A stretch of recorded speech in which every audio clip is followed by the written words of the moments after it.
Does your YouTube channel suck? Mine does. Have you watched all the videos and done all the things, but your channel still isn't growing?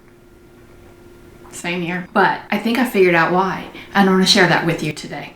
Hi y'all. Thanks so much for stopping back by. If this is your first time here, then welcome. My name is Lori Livers. I know it looks like livers, but it sounds like livers. It's a thing. It's just is what it is. So my name is Lori Livers, and I'm really glad to have you hang out for a few minutes. So this video is a bit different than everything else I do. This video is all about why, up until this point, I think my YouTube channel has really sucked. I procrastinated for years on even starting this channel.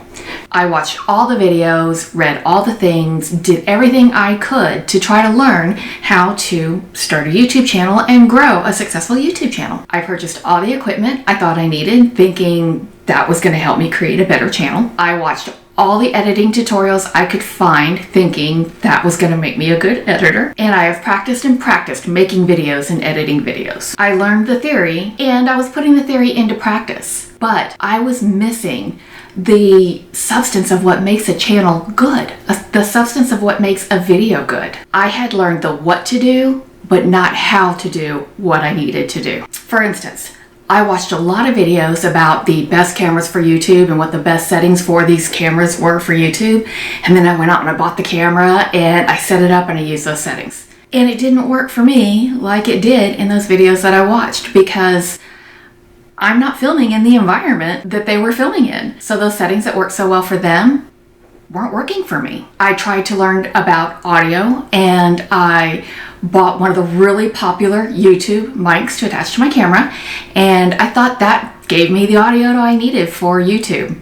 And boy, I could not have been more wrong on that. The editing. I thought by learning the program in and out, like I know all the keyboard shortcuts for my editing software, but that has not made me a good editor. I think I might have finally figured it out. What I was missing is that I did not sit down after each video and really take an objective look at the production, the quality, the content quality, all of the quality things that need to be considered to see what I could do better in my next video. I had not applied the concept of continuous improvement to my own YouTube channel. And this is the real reason why my YouTube channel sucked. If you can relate to any of this, or even just agree that maybe this is why my YouTube channel up until this point has sucked, then please do hit that like button, because then at least maybe I will know I am on the right track to improving, to doing a better job. So now that I think I know all the reasons why my videos have sucked, let me tell you about what I'm going to do different. I am really going to spend some time and get to know my camera,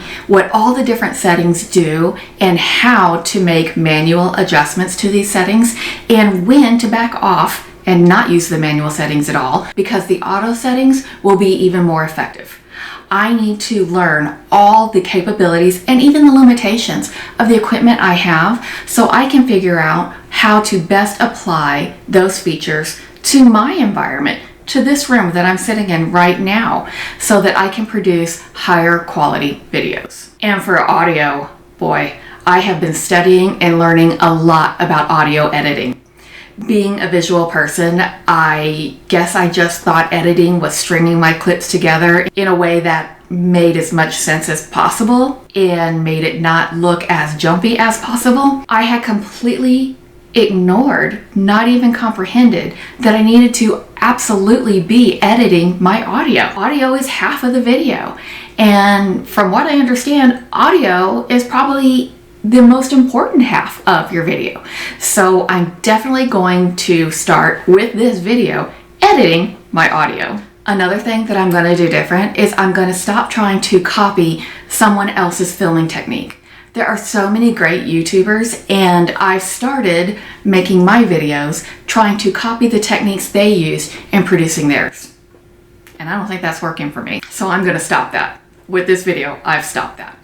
So now I'm going to experiment with different types of filming techniques to find out what works for me, what works best for me, so that I can edit as effectively as possible and produce higher quality content that makes people want to stick around. Hit that like button. If you didn't hit the like button a minute ago, please do hit that like button, and maybe even subscribe to the channel. But perhaps the most important change that I am making to my YouTube channel is how I go about presenting the content on my channel. And given that I am an absolute planning nerd, the first thing I've done to address that issue is update my video template. I work from a template and I thought I had a great process going. And when you figure out that you're not producing the greatest videos, the first thing I go back to is looking at my process. So I have integrated all of these improvements and these changes into my planning template. So that's the thing I started with.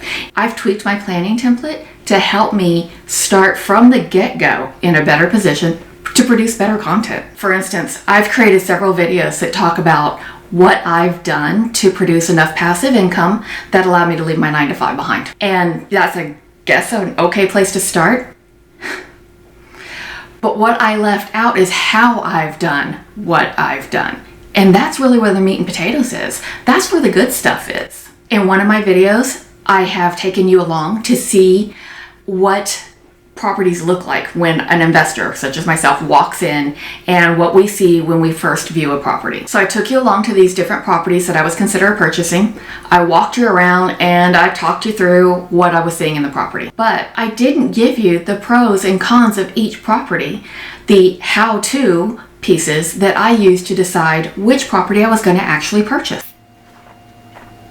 I left that part out. I'm changing all of this up to give you the how I've done what I've done and not just talk about what I've done. I really believe this will make the content that I deliver to you guys so much more valuable. If you know how I've done what I've done and it's something you want to do too, then you might be 1.5 years, 2 years into it and discover that you've had enough success with the same strategy I use that you can leave your 9-to-5 behind and live the life you want to live and not the life you thought you had to live. I hope this is interesting to you, and I honestly know I am going to be delivering much more valuable content to you moving forward. I hope you will take me at my word for that and subscribe, hit that like button so you can be notified of all the new videos coming your way. What you need to do next is watch the Visit Potential Properties video. I will link it right at the end of this one. Watch that one so you can get the first take of the different properties, because the very next video coming to you from me is going to be all about those same properties and how I chose which one to buy, what the pros and cons of each property were, and why I made the decision I made, and how I came to that decision. Much more valuable information to know. So again, hit subscribe, ring the bell, so that you'll be notified when that video comes, because that one's going to be a great one, and I think you're going to get a lot out of it. Thanks so much for hanging out with me for a few minutes today. Please do drop down into the comments and let me know what I've left out. Let me know what else I can start working on at this point in my YouTube journey. Or, if you don't want to chat, just say hi. That's cool too. Until next time, thanks so much. Bye, y'all.